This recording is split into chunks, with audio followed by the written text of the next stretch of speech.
everyone, my name is Shauna, in case you don't know, and welcome back to another video. In today's video, I'm going to be doing my March 2022 reading wrap-up. I read quite a lot of books in March. I enjoyed most of them, although there were a few that I did not enjoy very much. Without further ado, let's crack on into this. The first book that I finished reading this month was one that I started in February that I did not get to finish in February, and that was The Bones of Ruin. This is by Sarah Raleigh. The Bones of Ruin is an interesting story, however, it felt very lackluster. It's split into 3 parts. The first part was very slow and boring. I did genuinely enjoy the second part because that's when there's this deadly competition that's happening. It was really fun, the second part. And the third part felt very rushed, and I felt like the whole point of the third part was just to set up the sequel. And so I felt like this was a lot of wasted potential. I didn't like most of the characters. So I gave this one 3 stars because the competition in the second part of the book was really good, but then the first part and the third part were not good. I'm very conflicted, but I settled on 3 stars, although I may change that rating at some point in the future if my thoughts change on this book or if I ever decide to reread this book. The next book that I read was a manga, and this was Attack on Titan Volume 15. This wasn't necessarily my favorite one in the series so far. I gave it 3 stars.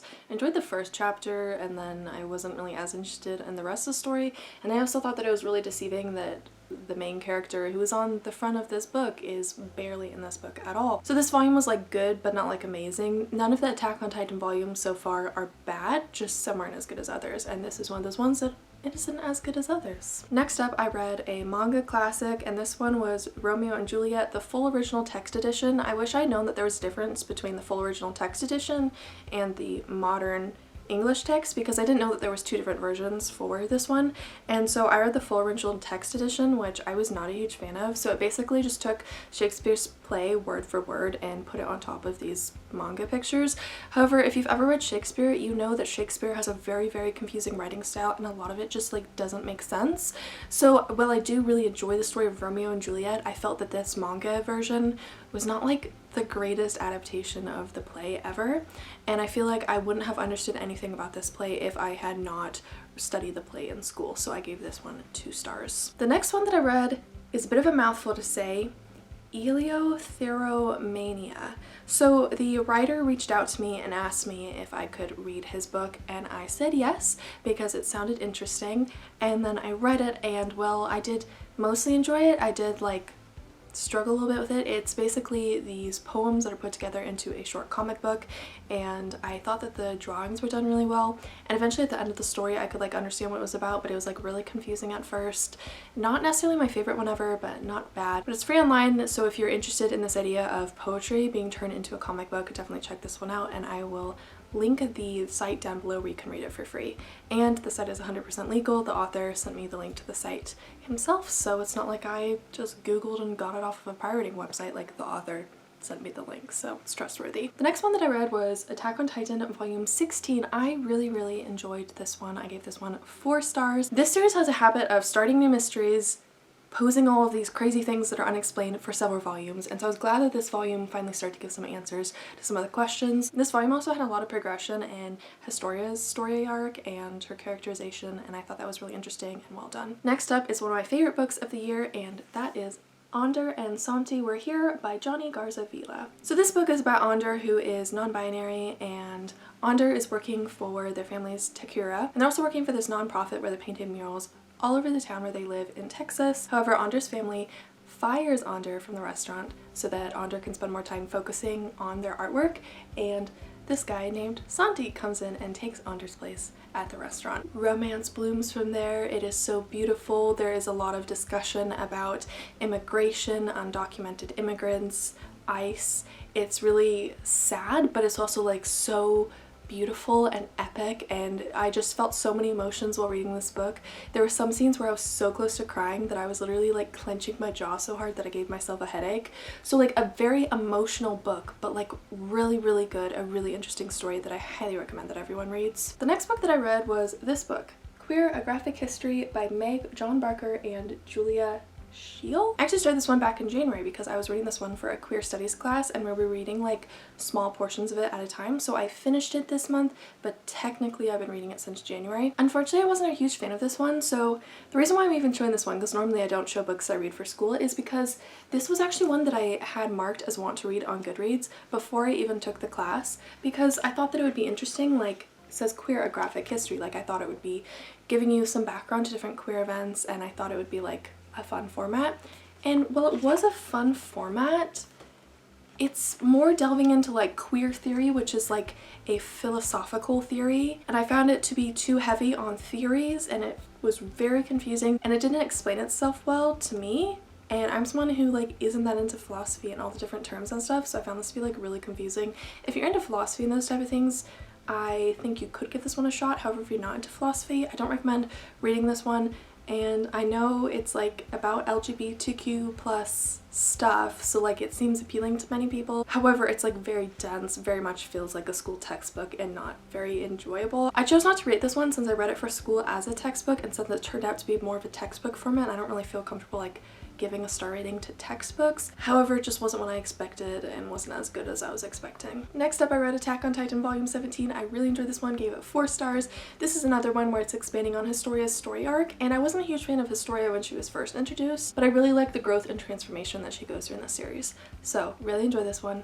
Of course, it's awesome. I love Attack on Titan so much, and I really want to finish reading this freaking series, but it's so long! The next book that I read was The Last Legacy by Adrienne. So I was not aware that this book is set in the same universe as the Fable duology, and so I didn't read Fable first, and then I read it and I was really confused by some stuff in the world building. However, like, I have mixed feelings about whether you should be able to understand a spin-off novel like by itself as a standalone, you know? But anyways, I understood the majority of this book still, even though I hadn't read the Fable duology, and I found that most of the characters were very unlikable, especially the main character Brynn. I really only liked Muro and Ezra, and the romance was like not that well done. This book is about this girl named Brynn, and she's a part of this family who does some like sketchy things, I guess, to get control, and they're like merchants, and it's like a very complex world building, and the only thing fantasy about it is that the world doesn't exist in real life. Like, there isn't any like super big fantasy elements, and so this girl goes over there and she finds out that her family is much more intense than she expected, and that she's not going to easily just like fit in there. Like, she's gonna have to work to keep her spot in the family. There is a forbidden romance. However, despite it saying that there's a forbidden romance like in the back of this book, the forbidden romance doesn't actually take place until 75% of the way through this book. So the romance was like shoved in there in the end, and like she didn't have chemistry with the love interest, and like you know, it's like okay, but like I didn't enjoy it, so I gave it 3 stars simply for the fact that it was an okay read. Like, I feel like some people definitely enjoy this book, and I really like the author's writing style, but overall I was not a huge fan of this book at all. And then I read Attack on Titan Volume 18. This one was a lot of filler until you got to the last chapter, and that's where it sort of got intense, started to have a lot of plot twists, but because this was mostly fillers, I gave this one 3 stars. I'm really excited to be reading the next volume soon. I have the next volume.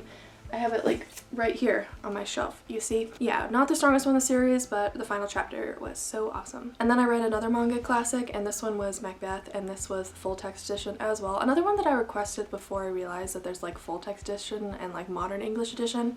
However, I couldn't even find modern English edition for this one when I googled it. So Macbeth is a very confusing story. I actually watched the movie adaptation of Macbeth, well, one of the movie adaptations, and I could not follow what was going on in the story, and so I just found the story to be confusing in general. I get the general gist of it. It's like this guy who kills another guy to become the king, but then he gets like paranoid and sort of becomes insane and starts killing people off because he's paranoid that they're like against him, and then tragedy strikes at the end. Like, I understand the general gist of it, but I understood that like based on the pictures in here, like the drawings and illustrations of the characters, not of the actual text. And so unfortunately I gave this one 2 stars because I didn't enjoy it. I don't think I would even fully enjoy Macbeth's story if I could understand it. However, I am determined to find at least one Macbeth adaptation that I actually understand, so that I can at least have an understanding of the story. Like, I feel like I want to have an understanding of all of Shakespeare's stories. I just don't want to deal with the confusing nonsense of Shakespeare's stories. Does that make sense? I don't think that made sense at all. I hope you get what I'm saying. Like, Shakespeare's writing style, confusing. Don't want to deal with it, but also want to know what happens in his plays. Does that make sense? I don't know if I'm making any sense. Oh well. I'm kneeling on my floor and my feet are starting to fall asleep, so I really gotta wrap this up soon. Anyways, the book that I started this month that I did not get to finish this month, that I'll be finishing next month, is Midnight Sun by Stephanie Meyer. Midnight Sun is the first Twilight book retold from Edward's point of view, and I am not liking it. Like, it's bad. It feels like it's written by someone different than the rest of the Twilight series, and Edward is very unlikable to me, and Edward is just repeating the same stuff over and over again in his head, and I'm so angry because I love the Twilight series so much and I was very much looking forward to this one, only to be extremely disappointed by this one. So it's taken me forever to finish this one because whenever a book is like boring and I don't like it, I tend to read it slower. So I'm currently on page 329 and I've been reading this book for a while already, so it'll probably be another while before I finish this book. I will finish the Twilight series this year, like that was one of the goals that I set for myself. However, I think this one is not gonna improve. I think this one is gonna be a little bit of a flop. So those were all the books that I read in March. I hope you enjoyed this video. If you did, feel free to give it a thumbs up and subscribe to me if you haven't already. Make sure to also follow all of my other social media that will be linked down in the description below. I upload videos twice a week, so my next video will be uploaded this Friday. I hope all of you stick around to watch that one, and until next time, goodbye!